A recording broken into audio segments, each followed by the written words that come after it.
Hello everyone, my name is Dr. Joel Rosen and I want to welcome you back to another edition of your Adrenal Fix. Today I wanted to talk to you about adrenal fatigue and having an autoimmune problem like Hashimoto's or any autoimmune condition, whether it's rheumatoid arthritis, celiac disease, Crohn's, colitis, IBS, peripheral neuropathies, lupus, other ones like MS or Parkinson's.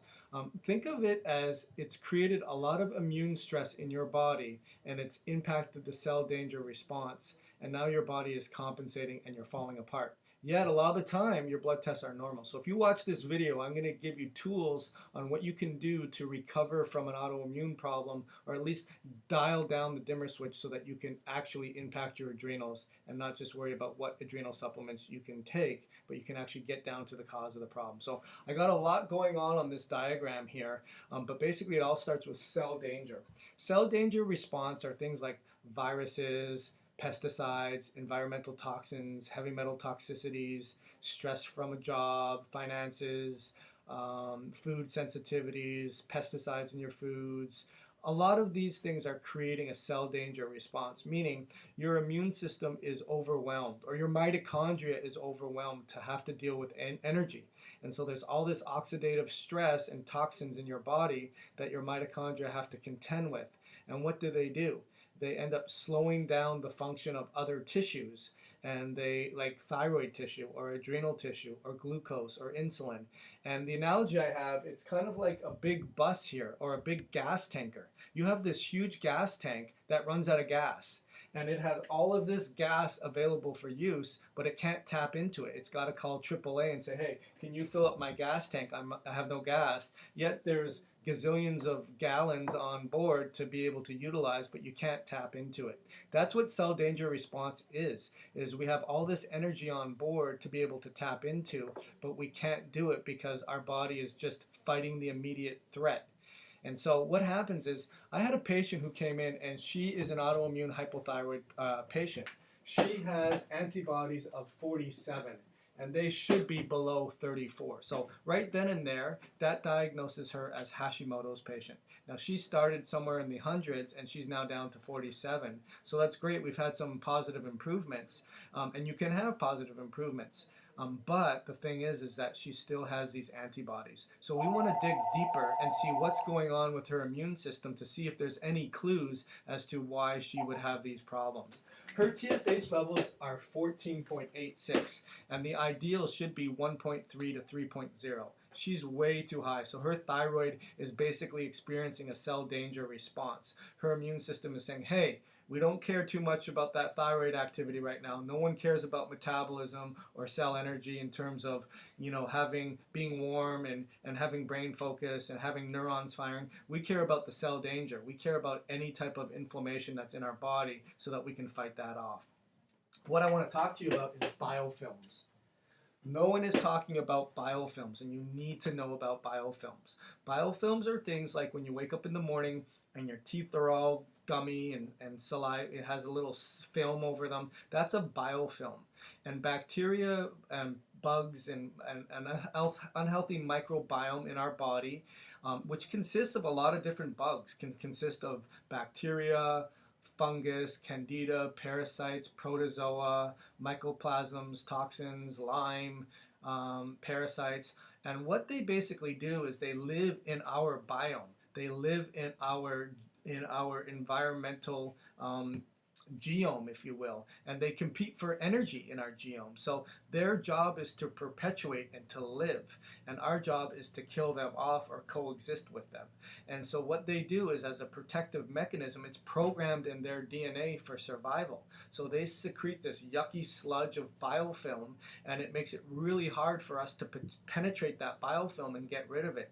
And I'll tell you, this patient, she eats really healthy, she does a lot of supplements, she even makes her own her own foods and her own lotions and her own cleaning supplies, and she's doing a lot of stuff right, but she's missing out on some biofilm treatments that could really be helping her, and probably could be helping you. So how do I know if she has biofilms? Well, the first thing we looked at is her neutrophils. Her neutrophils were 68%. And if you look at your neutrophils on a blood test, you'll see that It actually doesn't even have a range. It doesn't even say what the ideal range is. But optimally, it should be between 40 and 60%, and she's at 68%. So that's a good indication that she has some kind of bacteria growth in her gut, potentially a biofilm. The other thing that we see is her iron levels. So her iron levels were 54. And from a lab range, it's 27 to 159. So she's told that she's normal. However, from a healthy range, and I got a question the other day, is who comes up with the healthy range? Not me. The Endocrine Society comes up with the healthy range. And so she came up with 54, and that is lower than the healthy range. So she is functionally low on her iron. We look at her ferritin, and it was 29. From a lab range, it says 15 to 150. So again, she is normal. However, from a healthy range, it should be above 65.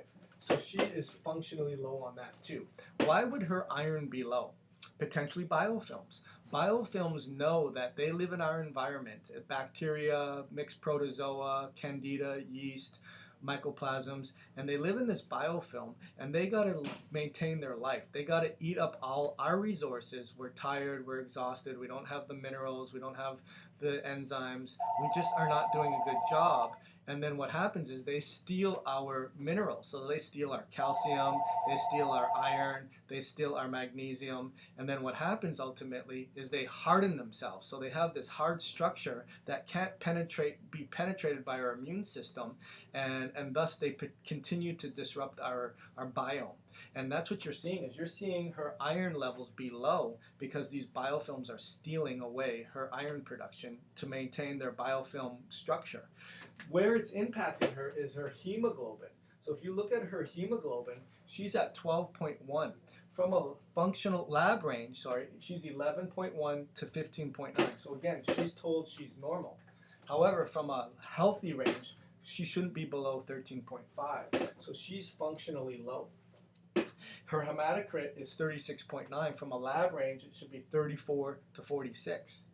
So she's in the range again. But from a healthy range, 37 to 44. So again, she's functionally low. She is trending towards an iron deficiency anemia, and no one is telling her anything. And her antibodies are high, and her glucose is starting to ride up high. It's 99, and ideally it should be between 85 to 99, although from a lab range, 65 to 110. So you can see that, again, she's not handling her insulin level very well. A cell danger response. So what do we do about this? Well, we need to do a biofilm protocol. A biofilm protocol is one that's going to incorporate digestive enzymes, antimicrobials, probiotics, prebiotics. And what that does is that helps break up the biofilm. But there's really good biofilm protocols out there that incorporate a chelator like EDTA, and that will break up a lot of that biofilm. So that's what we've put her on. We've also looked at her methylation profile. We see that she has some upstream weaknesses at methylating, so we're helping pulsing with some methylfolate or methylcobalamin. We're also trying to help with her cell membrane support, so that would be things like liposomals, CoQ10, D-ribose, NAD, a lot of good PQQ. Those are all really good mitochondrial supporters too. So hopefully you got a lot out of this little video. If you have any questions, PM me, I'll answer them. Or you know what, I do free 15-minute phone consults. Give my office a call, 561-883-0090, and say, hey, I just saw Dr. Rosen's cell danger video, and he said that I can do a 15-minute phone consult. There's no charge, there's no obligation, and we can get you an idea as to what you may be looking at to sort of get down to the root cause of your adrenal problem. So again, I hope you enjoyed this edition of your Adrenal Fix. My name is Dr. Joel Rosen. Please give me a share. Why don't you subscribe to this YouTube video, or give me a thumbs up, or give me a call. And I look forward to helping you recover with your adrenal fatigue nightmare. Thank you so much.